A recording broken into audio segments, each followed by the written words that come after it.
Coinbase embraces Solana meme coin dog wipe hat.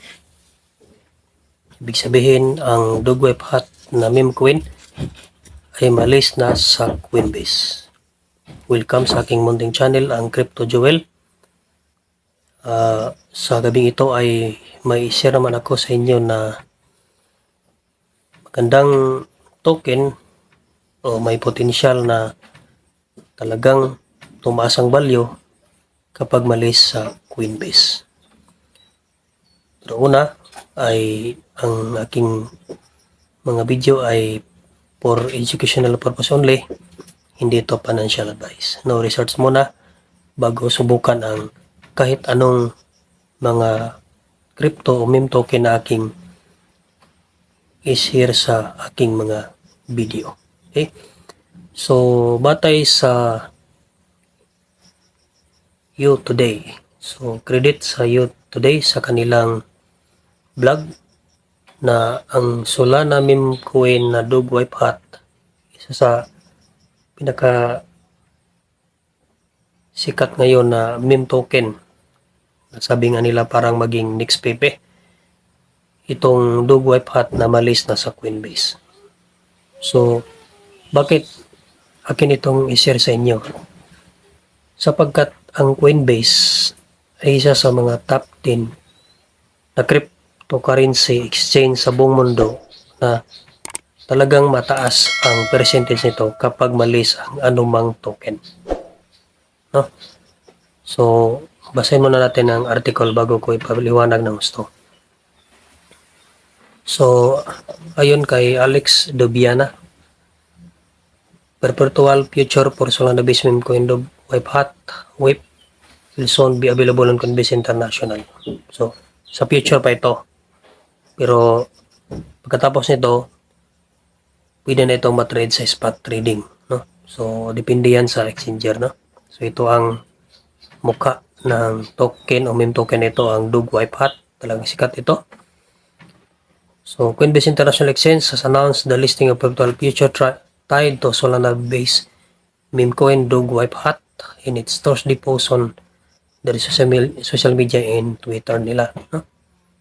So, the perpetual future contract is a very popular derivative product that allows traders to speculate on the price trajectory of a certain cryptocurrencies without owning it. The lack of expiry dates set it apart from ordinary future.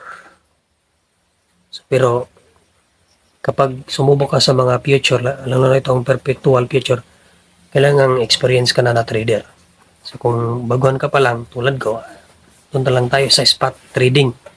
Pero kapag magaling ka na, may mataas ka na experience sa perpetual trading, lalo na sa mga future trading, so pwede ka nang sumali, no? So the price of web is up to 2.5% over the past 24 hours, which makes it one of the best performing meme coins. So, hindi pa ito na-list sa Coinbase pero nag-increase na siya ng 2.5%, no? So, ayon sa report ng You Today, the Red Hat meme coin also secured listing on Binance early in March. So, nakapasok na ito sa Binance, din sa BitMEX, at of course, sa Coinbase.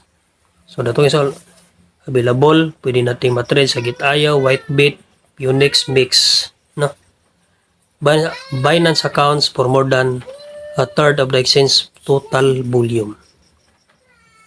Sa nakarang buwan, the Solana-based meme coin managed to surpass meme coin rival PP by market cap. Tingnan mo, bago pa lang, pero yung market cap niya ay talagang nilampasan na niya ang PP.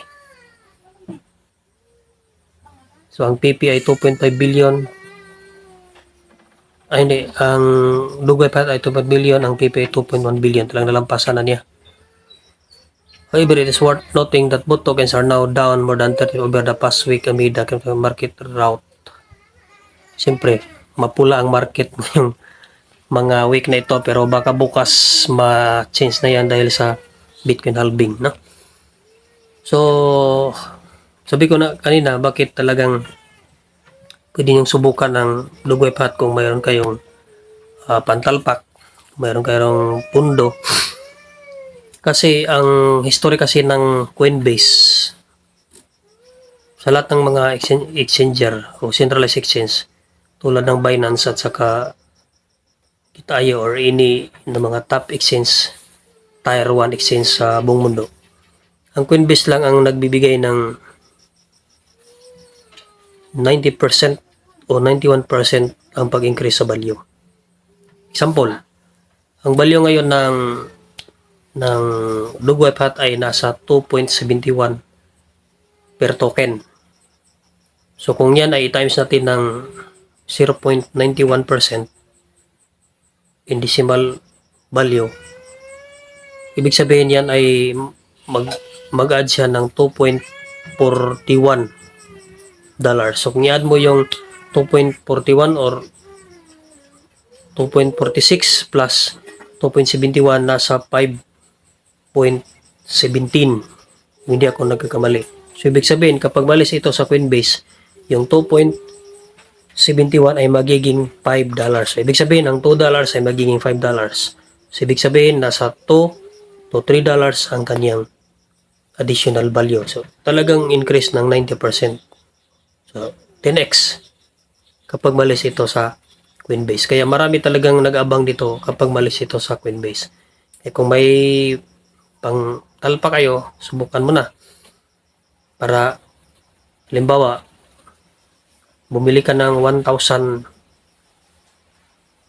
halimbawa lang ha, 1,000 token na Dog Wife Hat, yan ay nasa 2,000 plus. So 100,000. Sabihin natin 100,000 in Philippine money. So that is $2,000, no? Kasi 2.71 siya. Pero kapag malis na ito sa Coinbase, ito ay magiging $5 something. So yung 2,000 mo ay magiging 5,000. So ibig sabihin nag-increase ka ng $3,000. Talagang ganyan. So ibig sabihin kung may malaki ka talagang puhunan at sinubok mo itong Dog Wife Hat na malis sa Coinbase at tumaas ng $5, $6 o kaya $10, talagang ang laki ng ROI mo. Yan kung risk taker ka, no? Pero in history kasi sa Coinbase, lahat ng malis na coins dito, meme token man yan o other crypto currency man yan, ay talagang mag-increase ng 90% mula sa kanyang original value.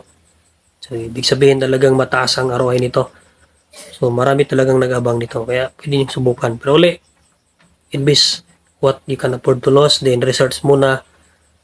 Then tandaan niyo ang aking mga sinasabi dito ay guide lamang, educational purpose only, hindi financial advice. Okay, so sana ay may napulot kayong ideya sa aking na-share ngayong gabi. Huwag kalimutan na mag-subscribe sa aking munting channel, mag-like, mag-comment at laging hit ang notification bell para laging updated sa aking mga bagong video na may kinalaman sa cryptocurrency, mga potential cryptocurrency. Magandang gabi po sa ating lahat.